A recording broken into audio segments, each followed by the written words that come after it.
बोला. सर तुमची तब्येत कशी आहे? मागील काही दिवसांपासून तुमच्यावर उपचार सुरू होते, काय सांगाल? उपचार अद्याप सुरू आहेत आणि माझी तब्येत सुधारते. पूर्ण सुधारायला अजून थोडा वेळ लागेल.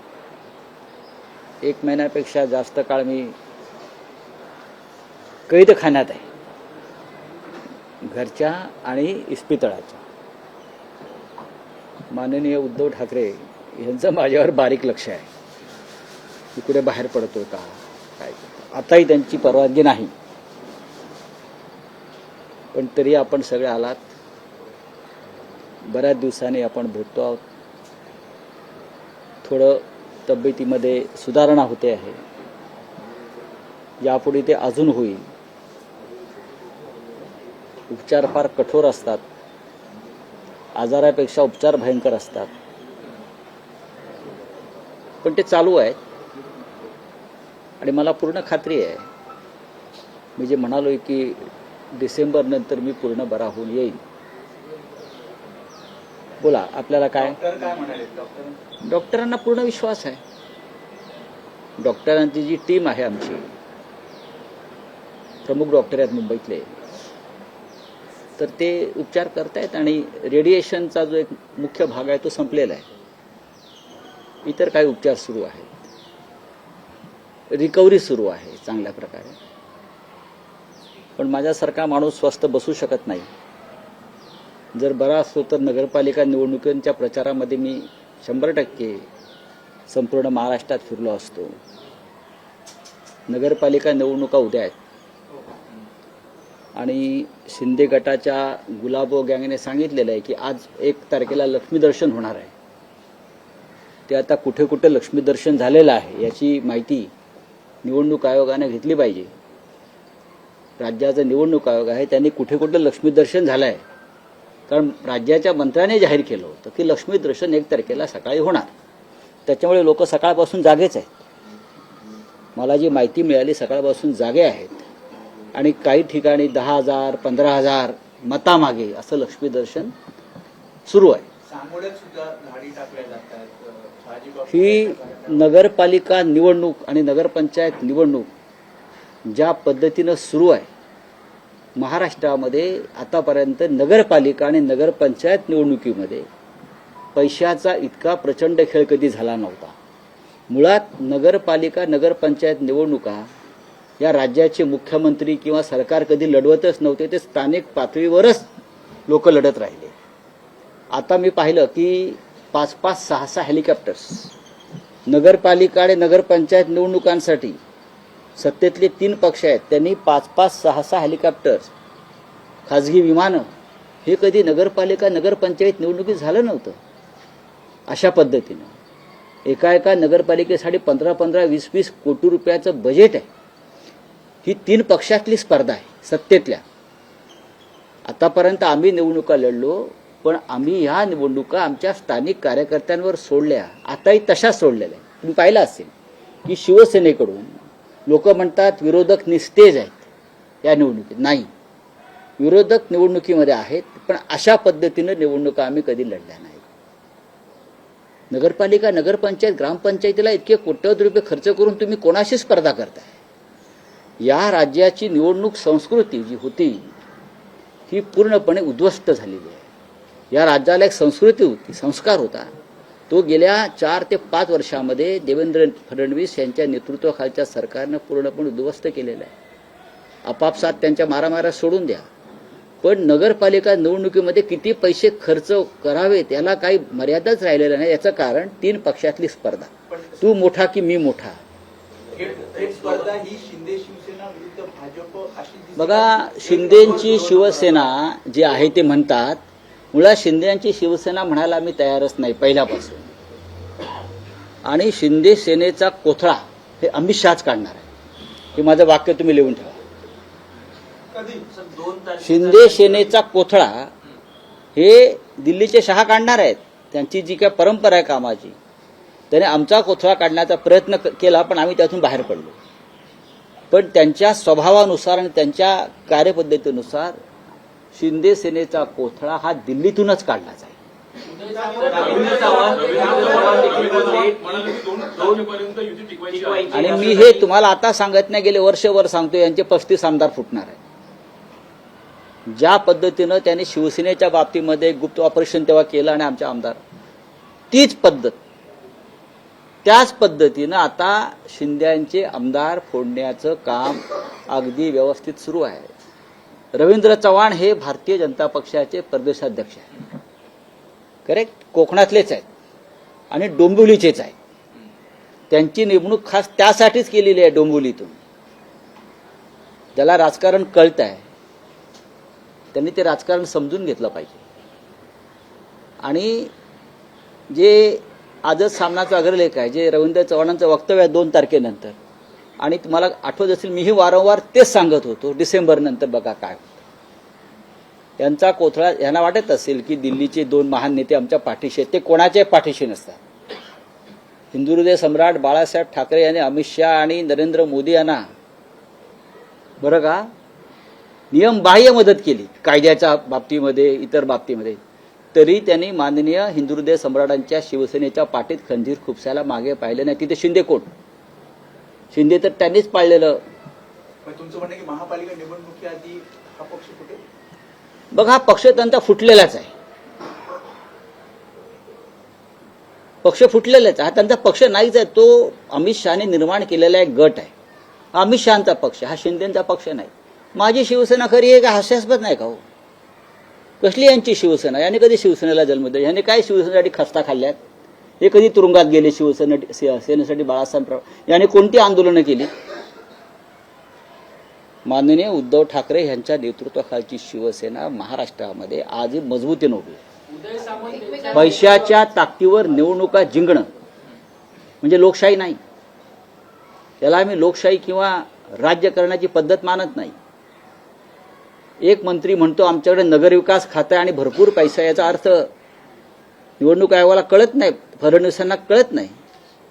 आपण भ्रष्टाचाराचा 0 टॉलरन्सचा जेव्हा भूमिका घेता, तेव्हा तुमच्या खात्यातला एक मंत्री नगरविकास खातं आमच्याकडे आहे, त्यावेळेला आमच्याकडे आम्हाला पैशाची चिंता नाही असं जेव्हा सांगतो, तेव्हा ताबडतोब त्या मंत्र्याला बरखास्त केलं पाहिजे आणि नगरविकास खातं ज्याच्याकडे आहे त्याच्याकडून ते काढून घेतलं पाहिजे. तर तुम्ही राज्याचं नेतृत्व करता असं आम्ही मानतो. आम्ही यशवंतराव चव्हाणांपासून नेतृत्व पाहिलेले आहे त्या राज्यामध्ये.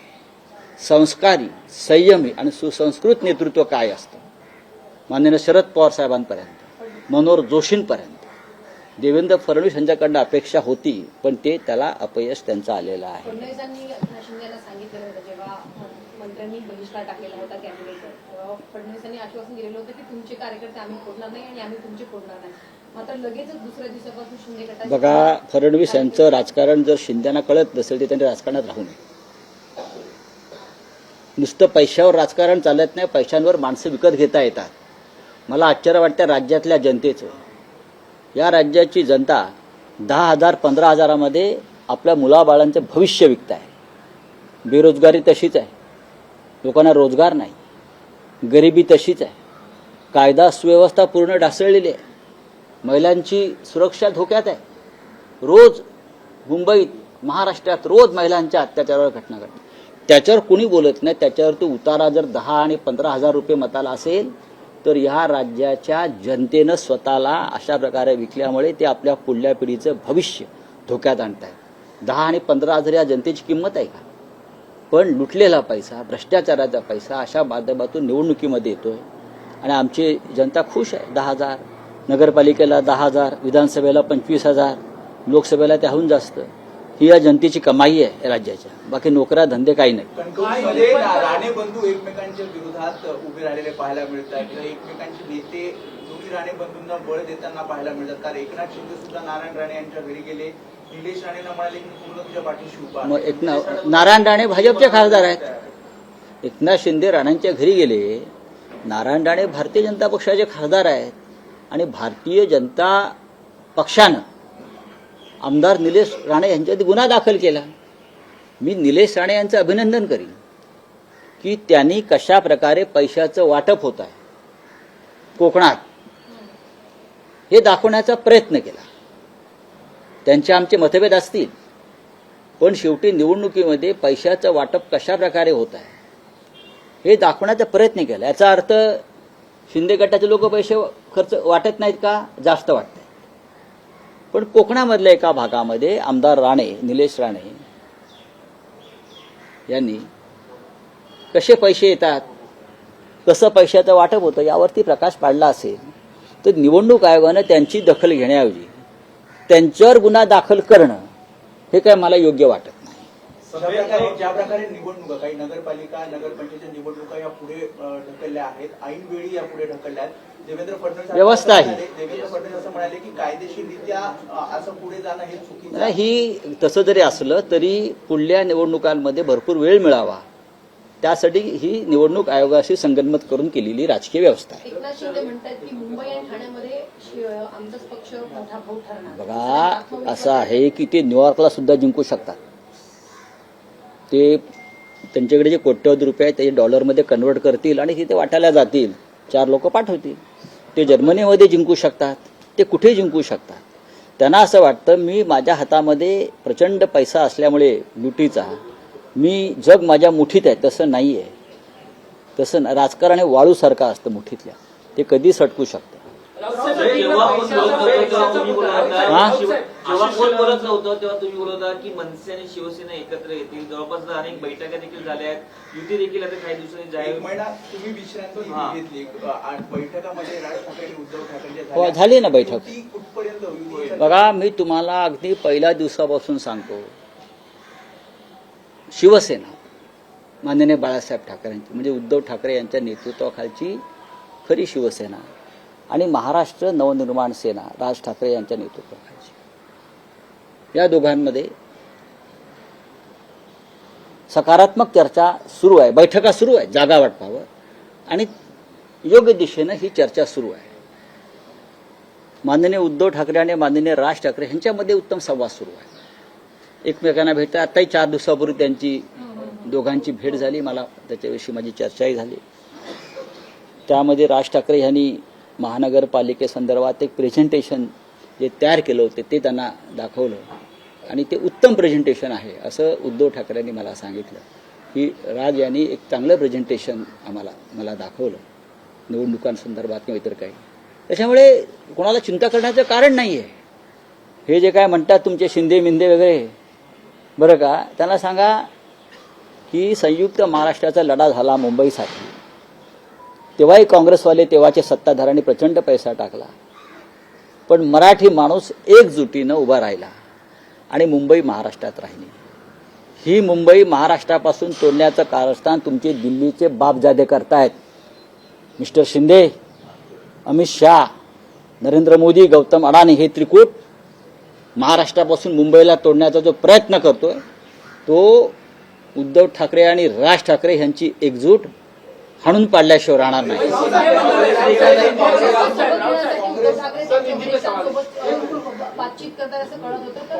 बघा एक लक्षात घ्या, काँग्रेसशी आमची चर्चा सुरू आहे. जर काँग्रेसला वाटत असेल, त्यांचा जर बिहारच्या निकालानंतर त्यांचा जर कॉन्फिडन्स वाढला असेल, बिहारच्या निकालानंतर जर काँग्रेस पक्षाचा आत्मविश्वास वाढला असेल तर ते मुंबईमध्ये स्वतंत्र लढायला तयार आहेत, तर त्यांना लढू द्या. आमची त्यांची चर्चा सुरू आहे. मी साधारण डिसेंबरच्या 2ऱ्या आठवड्यात दिल्लीत जाणार आहे. तेव्हा माझा प्रयत्न असेल की या विषयावर मी त्यांच्या हायकमांडशी बोलेन. पण काँग्रेसने सोबत असणं मुंबईमध्ये महाविकास आघाडी म्हणून ही आमची भूमिका आहे, असायला पाहिजे. काँग्रेस पक्ष आम्ही सगळे एकत्र आहोत. राज ठाकरे सोबत आल्याने भारतीय जनता पक्षाचा पराभव होणार आहे, लक्षात घ्या. आमचा जो शत्रू आहे, या मुंबईचा जो शत्रू आहे तो भारतीय जनता पक्ष आहे. गौतम अडाणीला ज्या पद्धतीने ही मुंबई घशात घातली जाते ती जर थांबवायचं असेल आपल्याला तर राज ठाकरे यांचं सोबत असणं ही या मुंबईची आणि महाराष्ट्राची गरज आहे. बोले हिंदी में. आपने कहा कुंभ मेला नासिक में हो रहा है, पैसा महाराष्ट्र का लग रहा है और कॉन्ट्रैक्ट गुजरात में जा रहा है, क्या कहना चाहते हैं? प्रयागराज में भी यही हुआ ना.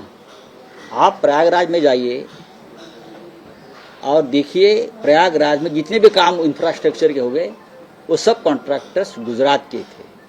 लोकल लोगों को काम मिलना चाहिए.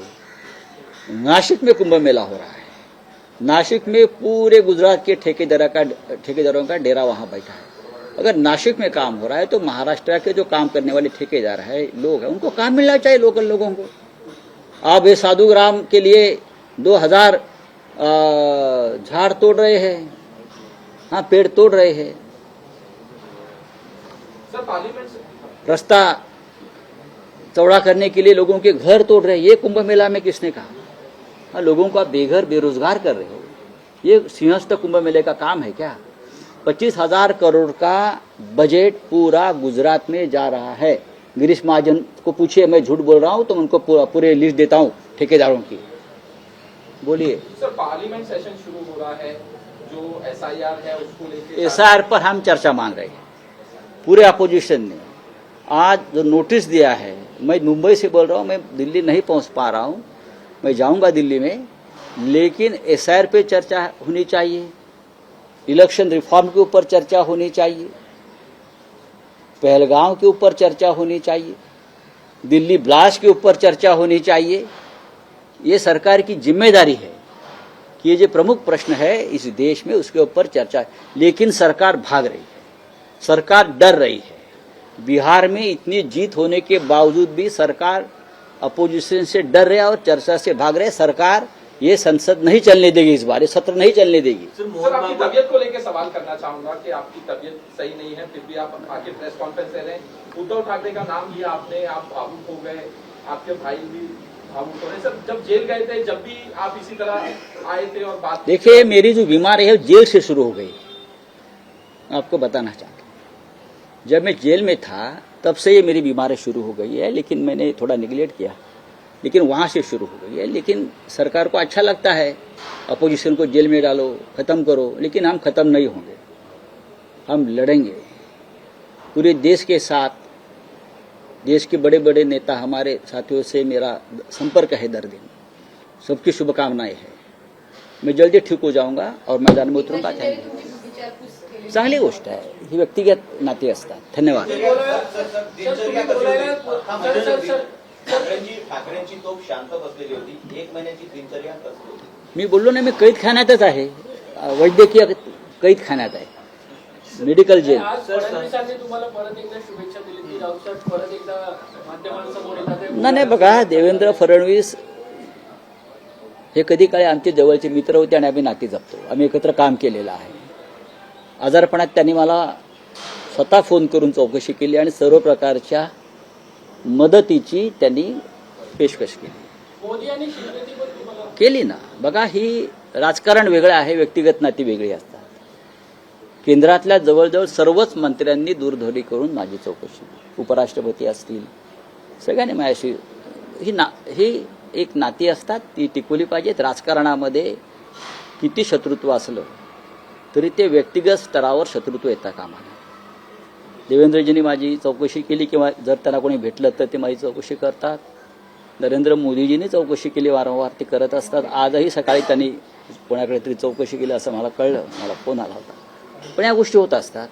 उद्धवजी, राजजी चौकशी करतात, 2 दिवसात राज ठाकरे इथे येणार आहेत असं त्यांचे निरोप आहे। पण या गोष्टी होत असतात आणि मी बरा आहे। चला, धन्यवाद।